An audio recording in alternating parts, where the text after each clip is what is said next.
Originally, we built it as a track car. We went to Players Show 2022, managed to get invited to take it on the track, slowly building up your speed as you do. And we come through the back straight, hit a bump, and I broke the bottom ball joint, which scared the life out of me.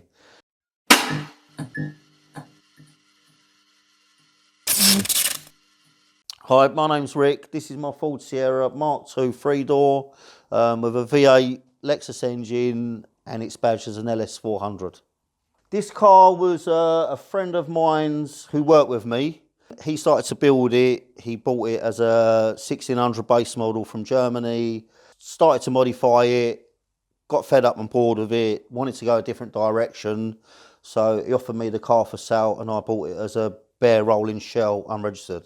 It was imported in about 2013, rust-free, because it come from Europe. It was a different colour. It had no running gear on it at all.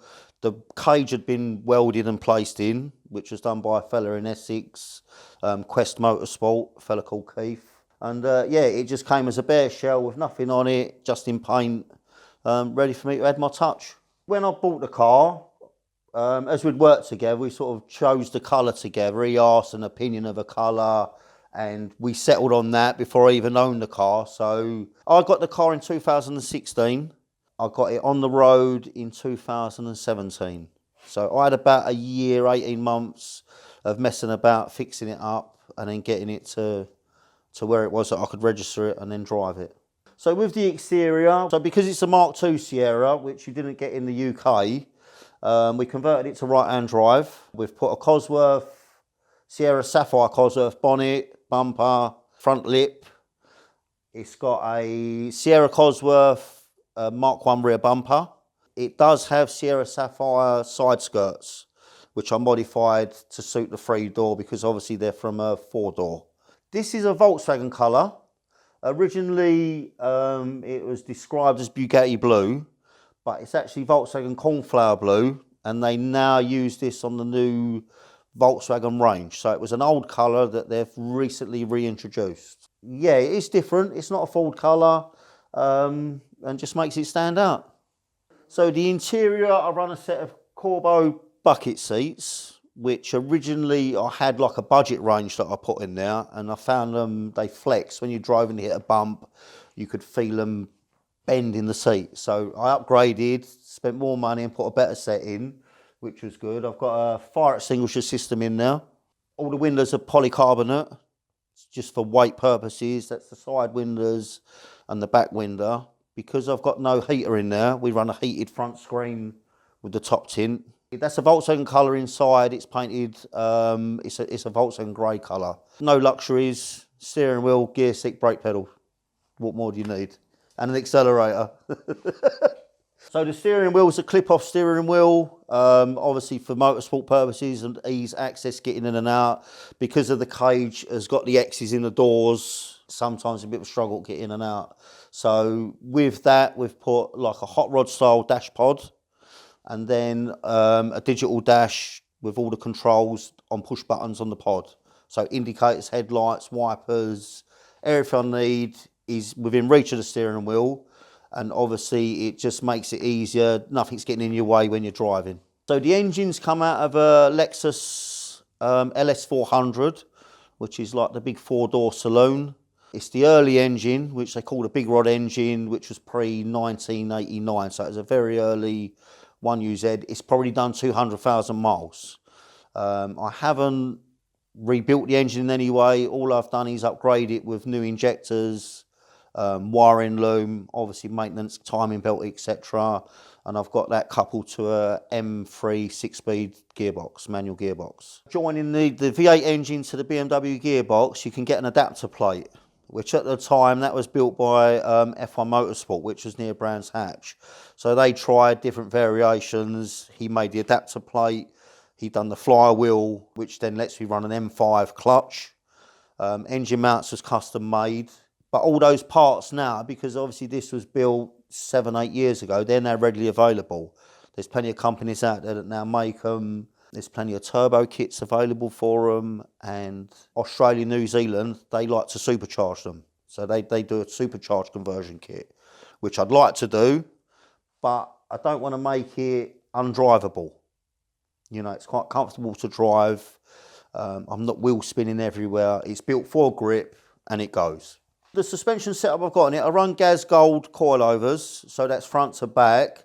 The front suspension arms is all on compression struts. It's all on rose joints. Everything's fully adjustable. I can tow in, out, I can do camber, caster, everything's set up. You know, if you was oval racing, you could have one wheel out further than the other. So everything's fully adjustable. Makes it a hard ride, but it's better. You get a feel, more of a feel on the steering wheel when you're driving it. Everything's poly-bushed. We're all fully poly-bushed, front to back, whatever's needed. I run a Sierra Cosworth rear differential. So it's coupled to a BMW prop shaft off the back of the gearbox, and then I've had it joined halfway down to the Sierra prop shaft. So everything sort of all mix and matches and then joins up. Drive shafts are just standard drive shafts. The rear differential is a plated diff, which Barra Motorsport done for us. Bit noisy when you drive it, but it works and it's fine when you get used to it. So the wheels are Rotiform LSARs. I chose that option because of running the aero discs. So I can run different aero discs, give it a different theme, different look, and do it like that. I had them done in gold because originally they come in black. So I had the outside done in gold and then the inner edge done in black so that you don't have to clean the brake dust. So if I go to a car show, I can just give the outside a wipe over and they look fine. We run Brembo brake calipers, which are BMW. And that's coupled to RS Focus front discs. I think they're 330mm brake discs, and then standard Cosworth discs on the back because obviously all the braking's on the front. For my tyres that I run, on the 18-inch Rotiform wheels, I run a Nankang NS2R, which I use as a road tyre. They're semi-slick, but they are a road legal tyre. They're fine. I also run an AR1, Nankang AR1 for track days, which are extra sticky and it drives like it's on train tracks. They are magic. With the roll cage, as I said, that was done by a company called Quest Motorsport. They're down at Essex near Southend Airport, a fella called Keith. Everyone that sees the roll cage is in quite admiration of it and they consider it a work of art.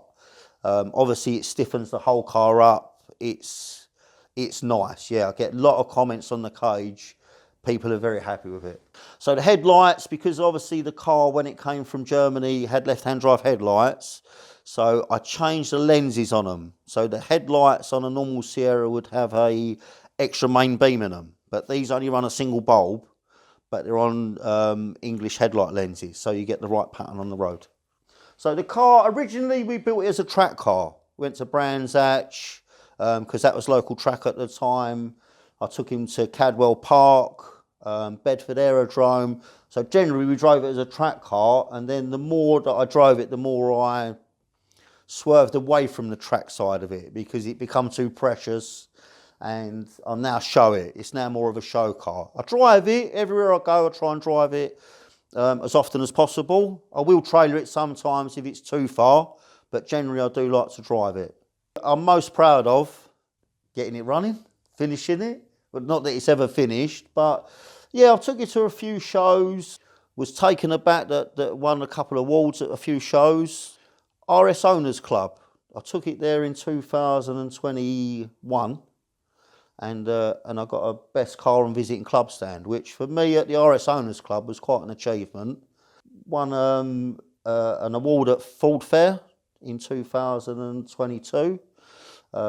It's picked up some awards at various shows, but the main bit is just the enjoyment of seeing people looking at it and appreciating it, you know. So yeah, it makes you proud of what you've done.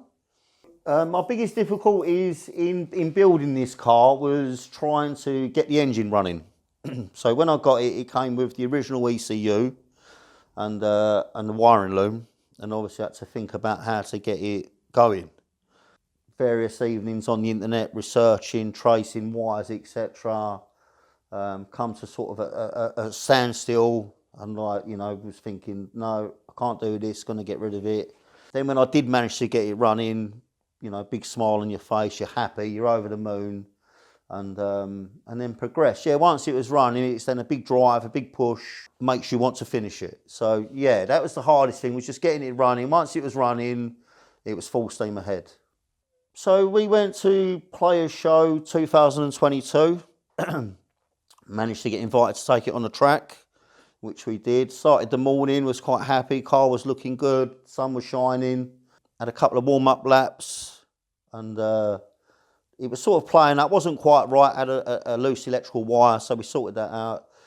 Then took it out again, slowly building up your speed as you do, and we come through the back straight, hit a bump, and I broke the bottom ball joint, which scared the life out of me. Damaged the wing. We managed to get it back to the pits. We got a fast lap round in their BMW lead car, and yeah, it sort of, it scares you because, you know, you don't know what's happened. You can hear something's gone wrong, and the damage wasn't as bad as I thought. I had to replace the wing and the suspension, but yeah, so we lived to tell the tale. So the parts, yeah, they you look for them, but everything's available. So it's not hard to find anything that you need for it, because it's such a mix and match. I've got a varied options of different bits and pieces. So we're not, you know, specific to one make of item or anything like that. So the car used to top out about 145 on the track when we was, you know, out doing track days, etc. In putting the 6-speed gearbox in has now given us like an overdrive. I've had it up to about 155, 156, and that's more than enough for me. When you're driving down the road, obviously in the car you think it sounds quite loud, so you're a bit mindful of upsetting people out on the street.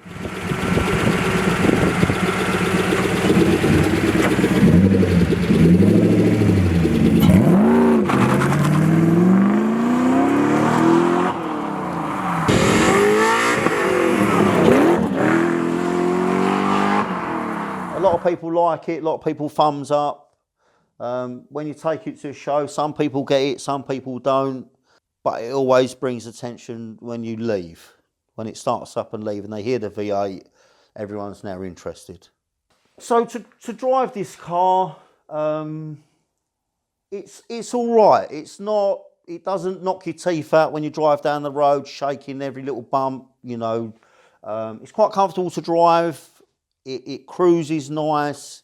And if you do want to beat it up, it's quite amicable, you know. It's like everything. If you get it wrong, it's going to cause you a problem. But generally to drive, it's nice. It's not hard work. You know, it's pleasurable. It makes me smile. And whenever you've got anywhere, you always get out with a dry mouth and make, you know, big smile on your face. You're happy.